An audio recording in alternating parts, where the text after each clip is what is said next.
Muito bem-vindo, a gente Bom quer dia, Pedro. muito ouvir Bom hoje. dia, Renatão. E aí? E aí, meu amigo? Eu queria começar essa conversa contigo, Pedro,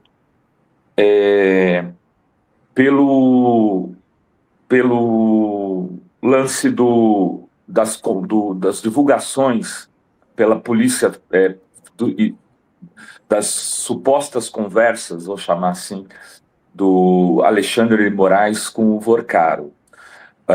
O vazamento disso, a forma como isso está acontecendo, do ponto de vista jurídico, Pedro, quais os riscos que se colocam quando isso passa a ser tratado como normal? Bem, não é só esse assunto, né?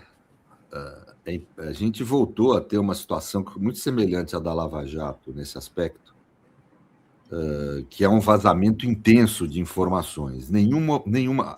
A Polícia Federal, as pessoas da CPI não estão tendo nenhuma preocupação de estarem cometendo crimes graves de divulgação de informação sigilosa. Não estão tendo esse tipo de preocupação. Acho que no Brasil há uma certa acomodação com esse fato. Um imenso poder que é a mídia se junta com o imenso poder que é o Estado policial. Um complementa o outro de forma criminosa, pelo menos do lado de um deles, que é do Estado policial. Vamos convir aqui, jornalistas e mídia não têm que guardar segredo nenhum pela lei, quem tem que guardar é o agente público, né, que comete crime, né? Agora, eu acho que isso deveria ter uma repercussão no plano da ética da mídia. Não jurídico, mas da ética. Você está falando com um criminoso. Você está obtendo informação com alguém que está cometendo o crime. Isso exige mais cuidado, na minha opinião, né? Mais de qualquer... Porque o cara vai cometer crime de graça, ele tem algum interesse, isso é evidente, né? Pode ser político, financeiro, pode ser o que for, né? Agora, o que eu acho assim marcante é esse vazamento de informação. Isso destrói a investigação, primeira coisa. Tira toda a eficácia da investigação, né? Quando você divulga uma informação, quem está sendo investigado se prepara. Tanto que não é à toa, Renato, você vê uma coisa, está muito barulho, mas os caras que operaram mesmo na política para Vorcar até agora estão protegidos. Você ouve falar muito pouco de alguns deles só, né? Foram 12 bilhões do Banco de Brasília. Quem é que a gente está envolvido? De vez em quando se fala alguma coisa tal. Mas e aí? Né? E do Rio de Janeiro? E do Amapá? Quem é que está envolvido no Amapá? Né? Ou seja, na hora que você fala dos bilhão e dos homens da política que operaram isso, somem. Tem muita veiculação na mídia de que o Vorcar é o chefe da organização criminosa. Isso é desatualizado. Isso é uma visão de máfia de cinema, Renato. Como se a organização criminosa tivesse um chefe. Não é assim. Em geral, essas operações criminosas feitas por organizações criminosas são redes. Ao mesmo tempo que o Vorcaro tinha interesse em ganhar dinheiro no mercado financeiro, gente da política tinha interesse em ter dinheiro para fazer suas operações políticas, ou para poder enriquecer pessoalmente também, mas usando do poder político. O instrumento de ação é outro. Então, você tem núcleos. Né? Então, eles ficam falando, não pode ter a delação do Vorcaro porque ele é o chefe. Não, mas quem é o chefe? Quem que são os chefes na área política? Né? E esse parlamento que está aí, o Centrão? Por que ninguém investiga? Então, na realidade, esse vazamento de informações que serve ao espetáculo e não ao interesse público, ele não serve para desvendar, ele serve para ocultar. Ele oculta o que realmente interessa saber nesse caso. Então, isso me preocupa imensamente. Isso chega às raias do absurdo, com o vazamento de intimidades do Vorcaro com a namorada dele. Se você pegar a internet hoje, quase ninguém fala, por exemplo, de onde veio o dinheiro, a origem do dinheiro objeto das fraudes. Todo mundo está falando da ex dele ter terminado com ele em certa situação, ou ter saído com outro rapaz, e daí criou um clima. Quer dizer, um tipo de... Isso, gente de direita e de esquerda. Assim. Eu entendo que haja uma comoção pública com essas coisas, desperta curiosidade, mas, pelo amor de Deus, é péssimo jornalismo isso. E é crime intenso de quem vazou. O jornalismo sério devia estar indo no outro caminho. Vamos buscar quem vazou e criminalizar quem vazou. Não se pode. Não é pelo fato do jornalismo ser alimentado, às vezes, por vazamentos ilegais, e nada é ilegítimo no plano do jornalismo, ele ser alimentado por isso, mas não é por isso que o jornalismo pode estimular esse tipo de cometimento de crime contra o país, lesa pátria. É importante apurar o que realmente houve no caso do Banco Master. É importante apurar, e para apurar precisa de um inquérito sigiloso. Outra, não pode se desmoralizar o inquérito dessa forma. A finalidade do inquérito sigiloso são duas principais. Uma, preservar a eficiência da investigação. Não há investigação séria que seja pública, enquanto está desenvolvendo, vamos dizer, a busca das provas. Segundo aspecto, preservar a imagem das pessoas. Essa moça que foi namorada do Vorkaro, o que ela tem a ver com esse assunto? Nada. Aliás, vamos ser aqui, há grandes doses de misoginia nisso. Aquele velho machismo podrão que nos acompanha, né? Porque expõe a moça, expõe intimidades dela absolutamente desnecessárias para atender qualquer interesse público. É pura perversão. Nós estamos vivendo... O jornalismo está num momento tão baixa qualidade ética no Brasil que ele está sobrevivendo de perversões menores. Eu fico impressionado com isso, né? Agora, o assunto do ministro Alexandre, a PF deu a letra. Eu não vou ficar aqui entrando se é o funcionário do Alexandre, se é isso e aquilo, né? A realidade, não há mensagens. A PF não consegue acessar as mensagens. Logo, não há nada. Do ponto de vista jurídico, não há nada. Jurídico, não há nada. Existe a questão política, porque há uma desconfiança que ele tenha se comunicado, sabe-se lá o que ele falou, esse monte de especulação que surge em torno. Mas a PF foi precisa. Especulação por direito é igual a zero, a nada. Então, não há nada. Para efeito de... Eu estou falando no campo jurídico. Para efeito do campo jurídico, até agora, não há nada. A especulação. É óbvio que essa especulação alimenta um clima político, uma tensão na sociedade. O Supremo tem que saber lidar com essas coisas também. Acho muito ruim algumas coisas que aconteceram para o Supremo. Eu não tenho como negar isso. Mas, assim, sob o ponto de vista jurídico em relação ao ministro Alexandre, até agora é nada. Perfeito, Pedro. Perfeito. Agora, se ele tivesse essas mensagens realmente se confirmarem, aí o Alexandre pode ter cometido algum tipo de crime ao se comunicar ali, tentar interferir no caso do Vorkaro? Mas veja, Adri, a PF já falou, nós não temos como saber o conteúdo das mensagens. Quem disse que estava interferindo? E essas coisas no direito... Veja, no jornalismo é diferente, porque a gente tem uma dificuldade de comunicação sempre aqui. Jornalista vai... A inferência é algo que faz mais parte do jornalismo, né? Inferência faz parte do direito também, faz parte da paleoantropologia também, né? Você pega lá um ossinho, acha um ossinho de 10 mil anos atrás e você infere. Então, a construção da chamada verdade racional, ela está sempre um jogo entre, vamos dizer, faticidade concreta, que a gente verifica, e inferência. Inferência nos raciocínios jurídicos tem que ter muito cuidado, porque você infere errado, né? O sujeito mandou feliz aniversário para o outro lá e apagou. Aí não consegue ver, não, estava querendo interferir. Calma, gente. Então você infere errado. No direito, se exige mais do que mera inferência.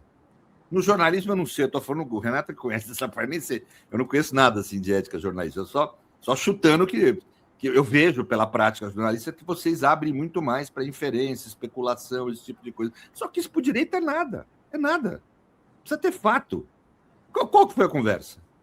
Quem é que me mostra aí? Nem a Malu Gaspar mostrou qual que é a conversa. Ela tem umas anotações lá pessoais do cara. Estou falando a conversa, WhatsApp. Pega o número do Alexandre, pega o número do Vorkaro e me mostra a conversa. Que esteja na rede.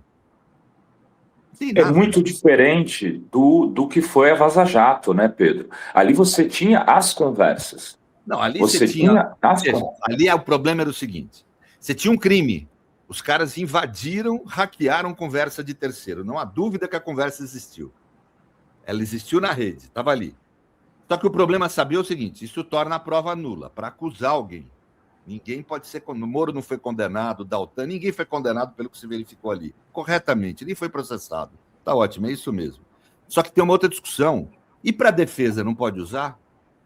O que a Constituição proíbe nesse tipo de prova, Renato, é usar em favor de quem cometeu o crime, ou punir alguém que foi pego cometendo um crime. Isso não pode, porque houve uma invasão do sistema de comunicação. Mas para defender alguém que está sendo injustamente acusado, por que não?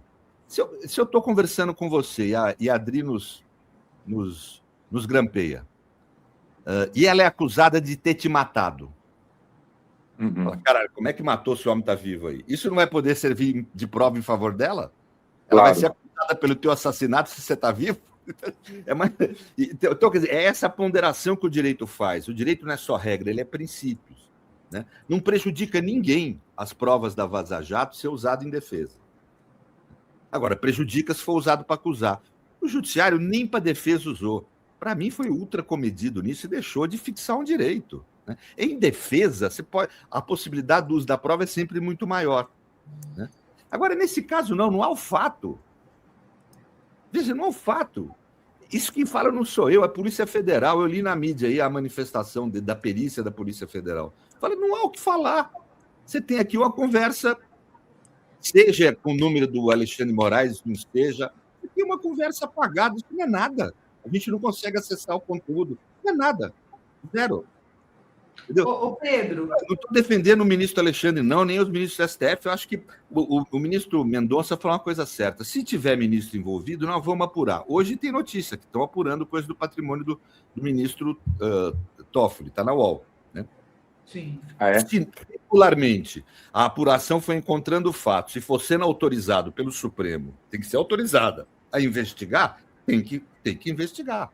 E se encontrar algo, tem que punir. Um Supremo Tribunal Federal é dos seres humanos. Né? Pedro, eu queria falar com você sobre uma tecnicalidade que me intriga, tá? Então, assim, a frase do Alexandre, que ele nega que tem enviado, tá? É a seguinte, ó. O Vorcaro fala para o Alexandre: alguma novidade? Conseguiu ter notícia ou bloquear?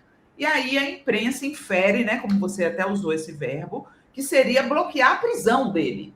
Como que o Alexandre poderia bloquear a prisão? Ele teria que fazer um lobby em cima do juiz da primeira instância? Não faz muito sentido isso, faz? Não, e não havia certeza da prisão naquele momento. Tá estranha essa história. Agora, tem elementos, tem alguns elementos que, para efeito da matéria, surge. Por exemplo, o que mais me chamou a atenção nessa história toda não tem nada a ver com o diálogo com o ministro Alexandre. Na hora que o cara conversa com, acho que a namorada, não, com o sicário, sei. Que o Vocaro tem um papo com o sicário, ele fala, vou botar esse cara no inquérito das fake news. Isso é algo que, entendeu? Que o inquérito das fake news é controlado por... E no caso era o DCM, né? Era o Kiko Nogueira. Em relação ao Kiko Nogueira, ao DCM, entendeu? Vou botar o DCM no inquérito das fake news. Aí ela, pô, aí não é pelo problema do DCM. Então, assim, aí dá um... Mas também não é muita coisa. E outra, mas eu perguntei para o Kiko, uma das coisas que eu perguntei para o Kiko, conversei com ele, já prestei minha solidariedade, e repito aqui de novo, né?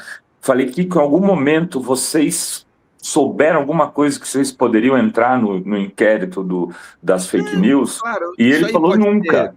Claro, é que isso nunca. Aí... Eu estou falando que é a única coisa que tem um restinho, mas não é nada. Mas ao mesmo tempo, se o Vorcaro tentou, não conseguiu. Não, e pode tentar não pelo ministro Alexandre, pode tentar por algum assessor, pode tentar por algum assessor. Outra coisa também é que a namorada, ele fala para a namorada que encontrou Alexandre Moraes em Campos do Jordão. Então, é possível que eles teriam uma ligação social? Eu acho possível. A minha questão é, essa frase, o que essa frase implica o Alexandre de Moraes? Como que o ministro do Supremo iria bloquear? O que ele iria bloquear? Não faz muito sentido isso, entendeu? Então, eu acho que primeiro isso, a gente... o problema é o que eu te falei da semelhança com a Lava Jato. As inferências vão virando fato. Então, por exemplo, o fato do sujeito ter um relacionamento social, qualquer que seja, e daí? Normal. Normal, né? Se tiver íntimo se for um relacionamento social, além tiver intimidade, amizade, é bom o ministro Alexandre se julgar impedido para julgar o Vorcaro. Só isso, ponto. Não tem nenhuma implicação. E julgar impedido não é crime, não é nada disso. É uma forma só de preservar a imparcialidade. Então, ponto. Agora, se o relacionamento social não for ao ponto da amizade íntima, ele pode julgar. Isso está na lei, não é nada novo, sempre foi feito assim, né? Então, de resto, não quer dizer nada. Falar cometeu crime, juro, que eu ouvi alguns jornalistas falando em impeachment. O Estadão está pedindo. Já tem vários pedidos, inclusive. Cara, você olha assim, você fala, putz, já não basta terem criado essa imensa ferida institucional que foi decretar o impeachment de uma presidenta por conta de pedalada fiscal. Impeachment, não sou eu que falo, nem a juventude brasileira progressista na época de Dilma. Ronald Dworkin, que enquanto estava vivo, na época que escreveu esse texto, era o maior jurista vivo do mundo, um dos maiores, certamente o maior filósofo do direito vivo na época do mundo anglo-saxão, escreveu um artigo na revista The New Yorker, no fim da década de 90, chamada A Kind of Coup, um tipo de golpe, falando de como o impeachment banalizado é uma forma de golpe que você usa da Constituição contra ela própria, né? Você não pode cogitar de impeachment de quem quer que seja sem ter o mínimo de coisa. Mínimo não, tem que ter comprovado o crime de responsabilidade. E crime de responsabilidade de acordo com a Constituição de 88, não de acordo com a lei de 1950, que foi derrogada na maior parte dela. Que é outro erro que fizeram. Até gente hoje que depois reconheceu isso, Reinaldo Azevedo, e eu apontava por escrito isso na época, escrevi parecer para Dilma, né? Você interpreta a Constituição, a lei pela Constituição, e não a Constituição pela lei, né? Uma lei que é incompatível com uma Constituição nova sofre derrogação, deixa de existir, não é reconhecida no novo sistema, né? Então, e a Constituição coloca claramente, para haver crime de responsabilidade, não basta haver uma inconstitucionalidade, uma ilegalidade ou uma irregularidade. Tem que haver um atentado à Constituição. E nós impedimos a primeira mulher presidente do Brasil por conta de uma manobra contábil que ela não fez, que ela nem sabe provavelmente como é que funciona e que todo mundo fez antes e fez depois dela. Quer dizer, o Temer fez, o Bolsonaro fez e antes dela todo mundo fez também. Então, quer dizer, é evidente que isso não é um atentado à Constituição. Ali houve um fracasso do Supremo Tribunal, uma omissão de exceção, né, que implicou em estado de exceção e que abriu uma ferida institucional que até hoje nós não resolvemos, né? Então, querer cogitar de um impeachment sem base de um ministro do Supremo é querer destruir a institucionalidade democrática do Brasil. Eu acho isso perigoso. É óbvio que isso não significa Pedro, investigar. Só para terminar, tem que investigar, né? O ministro Mendonça falou que está investigando lá, está na UOL hoje, os negócios lá do ministro Toffoli, tem que investigar. Quando surgir um elemento consistente de que possa eventualmente haver ou não. Agora, investigar é uma coisa, impeachment é depois que você investiga. Não teve nem tempo para investigar, Renato. Como é que vai se falar em impeachment? Não teve nem tempo. Impeachment é quem é bonzinho. Porque o Gabeira pediu o fechamento do Supremo Tribunal Federal numa emissora que é concessão pública. Eu acho que isso é um pouco mais grave, né, Pedro? Não, fechar o Supremo é proposta que houve nos países de extrema-direita, Polônia, Turquia, Israel, chega a pensar nisso, né? Quer dizer, é isso que esse cara está propondo, ele está se aliando a esse novo fascismo. Isso interessa a extrema-direita, fecha o Supremo atual, o Flávio Bolsonaro ganha e nomeia os caras dele. É isso que eles querem, né? Quer dizer, querem dizimar com a democracia, né? Então, realmente, eu fico impressionado com essa falta de senso, de equilíbrio, de razoabilidade, né? Assim, por instituições que deveriam ser guardiãs da razoabilidade. A Globo, pelo poder que tem, teria um imenso... Numa sociedade democrática, você não tem só poder. Junto com o poder vem responsabilidade. Deveria ter imensa responsabilidade de ter mais equilíbrio. Eu não estou dizendo para defender essa ou aquela posição, mas tem equilíbrio. Você falar em extinguir o Supremo Tribunal Federal por causa de ilações. Até agora é ilação, é inferência. Prova lá, pega lá o celular do Vorcaro e prova lá a conversa dentro do celular dele. E prova que era o número do ministro Alexandre. Pronto, pronto, começa. Isso começa a investigar. Isso é o suficiente para começar a investigar. Agora não, tem essa cogitação que fizeram e já querem decretar impeachment do homem, bicho. É um troço assim que... Uma frase que não quer dizer nada. Uma frase que não quer dizer nada. Ô, Pedro, me diz uma coisa. Eu ia te perguntar, como que fica essa situação do jornal dizer uma coisa e o ministro do Supremo dizer outra? Isso eu até escrevi um Twitter sobre isso, porque eu acho muito ruim para a democracia isso. Tem uma grande instituição do país, a mídia, o jornalismo, é uma instituição privada da democracia. E a maior instituição de jornalismo que nós temos é a Globo, né? Então, ela fala uma coisa e ministro do Supremo Tribunal, uma parte do Supremo Tribunal, fala outra.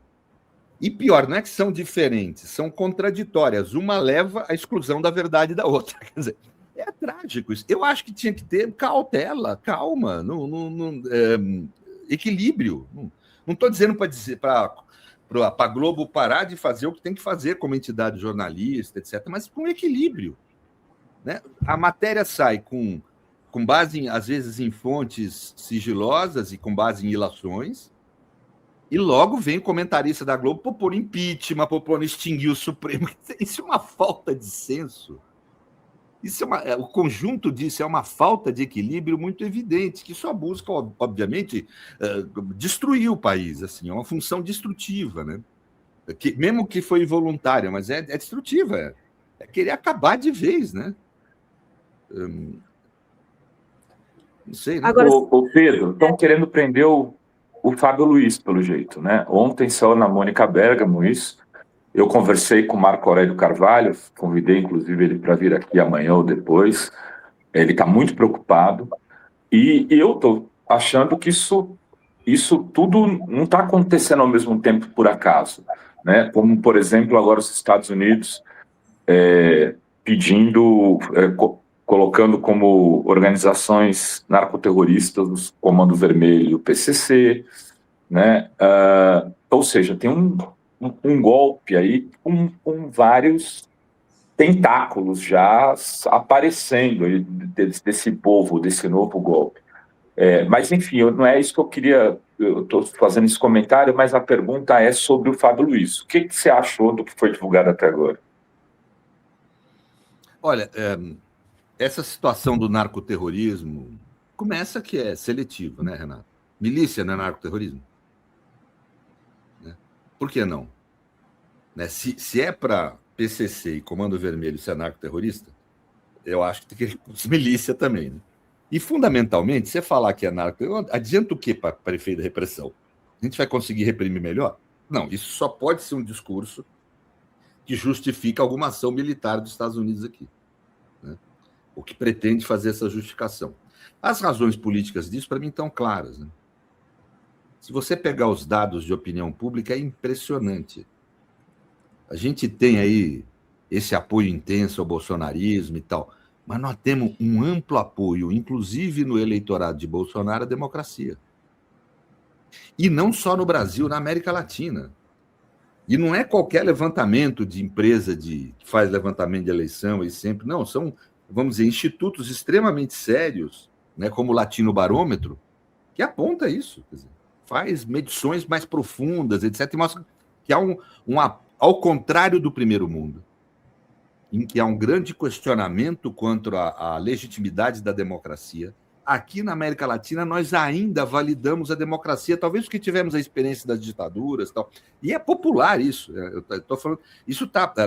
Consulte o Latino Barômetro, e tem outros também, mas que são institutos que não fazem pesquisa ocasional. Não, eles fazem pesquisa com profundidade, com sofisticação, para tentar entender o que há. Né? Coisas mais estratégicas. Né? Então, eu acho que é isso que eles querem acabar, francamente. Democracia na América Latina é uma imensa ameaça aos interesses imperiais de Trump. É uma imensa ameaça. Esses caras querem liquidar com a possibilidade de democracia no nosso continente. E o Brasil é o que tem maior território, maior potência, e o país latino-americano hoje mais ouvido no planeta. Não tenha dúvida que eles vão nos atacar.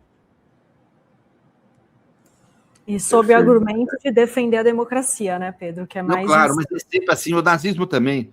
O nazismo, né, Schmitt falava em democracia, quando ele defendia a ideia de que tinha que ter uma raça só, matar judeu. Né? É democracia por homogeneidade, ele falava, que é o que dá força para o povo. Esse discurso sempre houve, não é nada novo. A extrema-direita sempre cresceu defendendo direitos e a democracia. E quando vai ver, põe gente em campo de concentração, trucida, age com imensa perversão, cria tragédias humanas. É isso. Né? O resultado é isso. Mas o discurso é sempre esse, mais ou menos. A estrutura discursiva não mudou muito, não, do século XX para cá. Eu queria fazer uma pergunta em relação a esses vazamentos seletivos. Uma das primeiras ações que o Mendonça fez foi reduzir o sigilo, que o Toffoli tinha colocado um nível bem mais alto de sigilo e o Mendonça reduziu esse sigilo. Por que ninguém questiona isso? Porque, de fato, esses vazamentos não poderiam estar ocorrendo, né, Pedro? Mas esses vazamentos não, tem que ser justo com o ministro Mendonça. Ele colocou nível 3. Esses vazamentos não poderiam estar ocorrendo independente do nível de sigilo aí. Houve crime mesmo, isso ninguém entendeu. O ministro Mendonça fez uma abertura dura de inquérito para apurar esses crimes. Né? Porque que houve crime, ninguém tem dúvida. Pode não saber se a maior parte dos crimes foi cometido pela PF, se foi pela CPMI. Outra ideia errada que as pessoas têm é achar que CPMI pode divulgar. Não! O deputado, quando recebe com o dever de guardar sigilo, senão comete crime também. Então tem que apurar. O ministro Mendonça está agindo de forma muito adequada nisso. Diminuir de 5 para 3, eu não sei exatamente qual é o significado prático que vai ter isso. Eu sei que, em termos práticos, divulgar a conversa sigilosa do sujeito com a namorada dele, ficar vazando dados de ministro do Supremo, né? Ficar seletivamente vazando. Né? Eu adoraria ver os celulares dele, porque até agora só apuraram, eu vi ontem numa matéria, 30% de um, tem 8%. Por que não apura tudo sem se divulgar? Né? E esses políticos que estão aí? Né? Então, eu acho que... E essas investigações, né? Então, eu acho que sabe, Amapá, Brasília, Rio, está tudo parado, é isso? Então, eu acho que talvez valha a pena ter algum nível de publicidade para só ter uma verificação geral. Vocês estão investigando tudo ou vocês só querem investigar o que interessa? Politicamente. Porque esse que é o perigo desse negócio, desse método, de ficar vazando criminosamente informações sigilosas, o jornalista divulgar sem investigar. A gente já viu essa história. Né? A gente já viu essa história. O que resulta nisso? Resulta ações políticas, normalmente extremistas de direita, né? Que não tem nada a ver com direito, nada a ver com apuração de crime. A seletividade dos vazamentos vai levando para um caminho político essa questão, e não para um caminho sério de justiça. Né? Teria que divulgar tudo. Por isso que o certo é se divulgar no final da investigação, fazer que nem fez no golpe. O golpe foi feito assim. Você lembra, Renato, que a gente ficava discutindo aqui, não vamos pegar os generais, vamos deixar ele... E o PF estava lá, investigando e levantando. Quando veio tudo. E é isso que tem que ser, ué. É ali, aquele momento que é de divulgação para a imprensa. Agora, sabe qual que é o problema? Isso não é seletivo, isso não privilegia um jornalista em detrimento do outro, a PF divulga de forma isonômica, como é obrigação do poder público fazer, né? Sai fora dessa coisa de jornalismo de acesso, a prática mais antiética que pode haver de um jornalista na democracia. Né? Troca a informação sigilosa dada de forma criminosa por vender a versão que interessa a quem vazou. Né? Ou seja, abre mão do direito-dever que o jornalista tem de investigar. É direito, mas é dever também, para dar uma boa informação. Né? Então, esse tipo de prática, isso aí é destrutivo, eu não tenho dúvida. Isso faz parte desse método para destruir a nossa democracia, eu não tenho a menor dúvida. Ô Pedro, eu fico temendo, né, que o governo esteja se comportando com a PF da mesma maneira que o governo Dilma se portou. Teve uma ala da PF agindo politicamente aí e não está sendo contida. Você acha que corre o risco disso estar acontecendo de novo? Claro, mas assim, só que isso tem que ser contido do jeito adequado, jurídica e institucionalmente. Houve cometimento de crime. Não pode deixar isso passar. Olha, Sinaras, francamente, vazar lá a pseudo-conversa do ministro Alexandre me interessa menos. Porque isso, pelo menos, você tem algum interesse público. Mas o que tem que vazar mais de 1000 páginas do diálogo do sujeito com a namorada dele, expondo a moça brutalmente? Não tem nada a ver com o assunto. Quer dizer, então, isso é crime e é grave. E tem que pegar quem fez e punir quem fez. E isso sai de dentro da PF. O tal do diálogo do ministro Alexandre, que a própria PF conclui que não tem sentido jurídico nenhum, vaza de dentro da PF. É preciso monitorar essas pessoas. O cara que for pego vazando tem que ser demitido da PF, tem que responder criminalmente. Isso é um crime grave, gente. E pior que você vê a mídia, assim, não a mídia aí, então tem que ser justo, não a mídia institucional, mas você vê na internet, tem gente falando, é desinformação, né?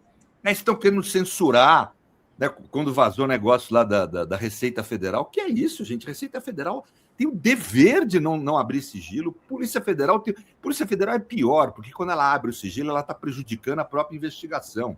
Já demonstra que claramente não quer investigar. O delegado que vazou essas informações não quer investigar. Ele quer causar efeito político, ele quer tumultuar. Esse cara tem que ser, eu nem sei quem é, tem que ser posto para fora da polícia e processado criminalmente.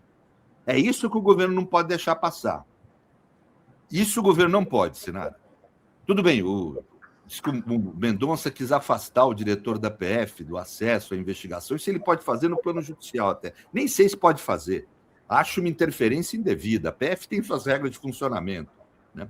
Mas, de qualquer forma, no plano administrativo, ninguém pode negar. A diretoria da PF e a corregedoria têm poder para verificar cometimento de crime. E isso deve verificar com rigor. O diretor da PF, o corregedor da PF, tem que verificar com rigor e exemplar. Quer dizer, ou seja, pegar... Porque aqui no Brasil, essa festa, toda vez que você tem eleição perto, a ação da extrema-direita é feita por esse mecanismo. Que não tem nada a ver com investigação de crime, isso.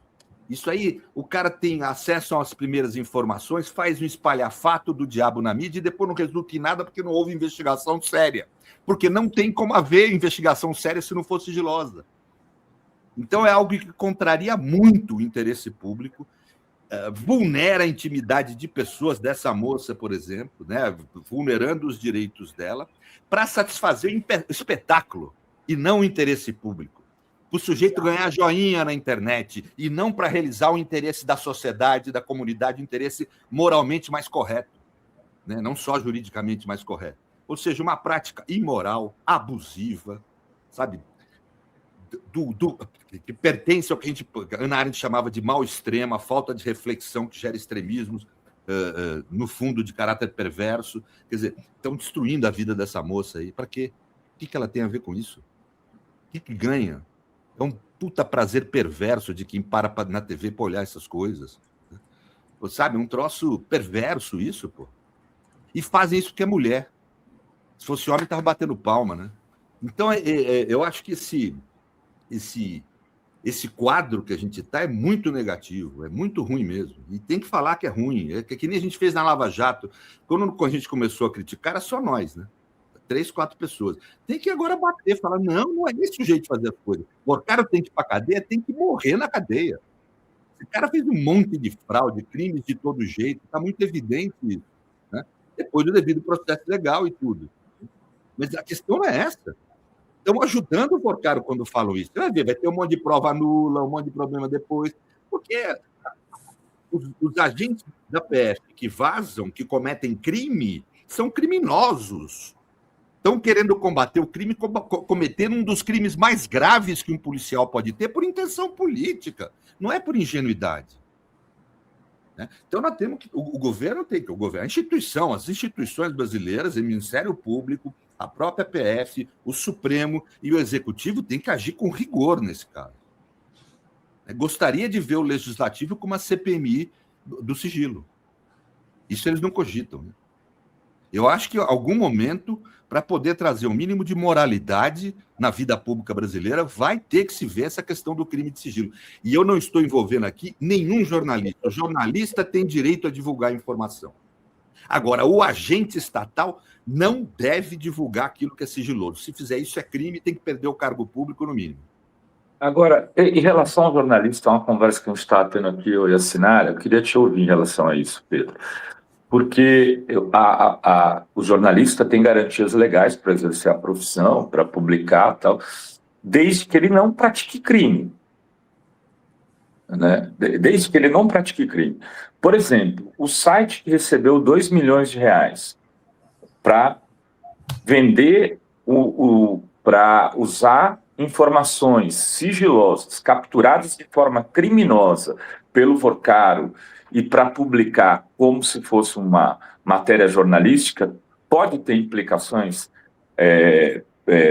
um resultado de investigação e processo criminal, Pedro? Olha, a situação do jornalismo no Brasil, temos que entender que é uma opção que o país fez, que até hoje eu defendi essa opção, sabe, de ter um nível de proteção maior na liberdade de imprensa.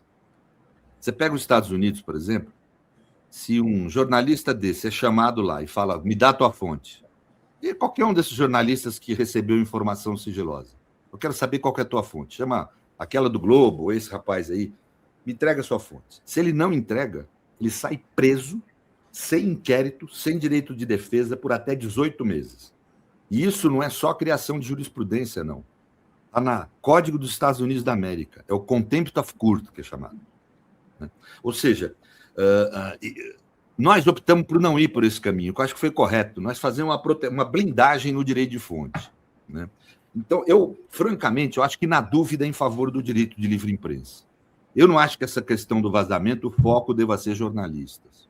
Eu acho que também acho que não. Eu só estou falando de um jornalista que recebeu dinheiro para publicar uma matéria com base numa captura de quebra de sigilo da investigação. Né? Veja, você teria que demonstrar...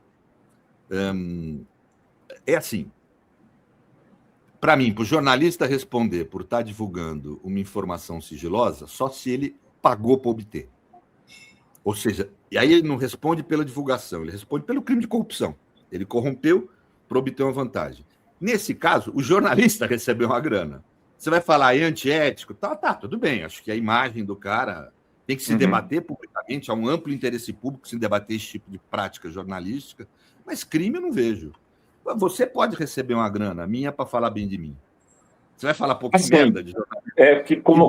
É que nesse caso, a diferença que eu vejo... Falar um crime, mas você teria que provar, primeiro, que ele tem consciência do crime, segundo, que ele participou. Ele recebeu uma informação. E ele divulgou. E recebeu uma grana. Recebeu uma grana antiética, mas não é? Ele vive disso, né? Não vive disso, perdão. Ele viveria de patrocínio, etc. Tal. Isso aí já não, é matéria, como é que você chama? Editorializada, patrocinada. Matéria paga, né? Matéria paga. Fazer o português claro. Isso, então se ele tivesse ética, na mídia agora é branded content. Se ele tivesse ética, ele deveria ter destacado, matéria paga, é isso. Mas crime eu não vejo aí. O jornalista é protegido no Brasil, é correto ser. Então, crime não. Só há crime se tiver o mínimo de indício de que ele, vamos dizer, participou do pagamento pelo recebimento da informação sigilosa. Porque realmente ali houve crime. Alguém pagou gente dentro do sistema de justiça ou da polícia para fornecer uma informação sigilosa. Aí não é para jornalista, é para algum advogado ou para algum réu, alguém que teve acesso e que deve responder por corrupção ativa e quem estava dentro do serviço público, corrupção passiva. Agora, disso brotou uma informação, que foram lá e plantaram com esse jornalista e pagaram ele para ele divulgar. Ele em si, aparentemente, não cometeu crime de corrupção ativa nem passiva, ele está divulgando uma informação sigilosa como qualquer outro, recebendo uma grana para isso, sem falar que está recebendo uma grana. Deveria falar. Né? Mas deveria, por questão Agora, eu duvido porque eles estão falando que foi hackeado o sistema. Eu acho que alguém vendeu informação, esse é o caminho que deveria ser investigado, inclusive. Aí tem umas coisas que passam na cara da gente, rapaz. Tem 40 anos de exercício de advocacia. Aí é um geninho lá, um menino de 15 anos que hackeou, deram grana. Eu conheço a vida, como é que é. Pelo amor de Deus, deram pouco ainda, você quer saber. Eu conheço como é que são as coisas. Né? Não duvido nada se não for não envolver ninguém da culpa. Dá para um funcionário lá, meu. Eu tenho 40 anos de exercício de advocacia. Muito antes do computador já vazava informação. A gente sabe como a banda toca, né, Pedro? Na hora que eu olhei hackear ali, eu dei risada. Hackeou, né? Agora tudo virou hackeou. No tempo que não tinha computador, vazava muito mais. Já se hackeava no tempo do papel, né? Beleza, Pedro. Obrigado aí pela conversa, viu? Tudo de bom para você, meu amigo. Felicidades. Até logo. Obrigada, Pedro.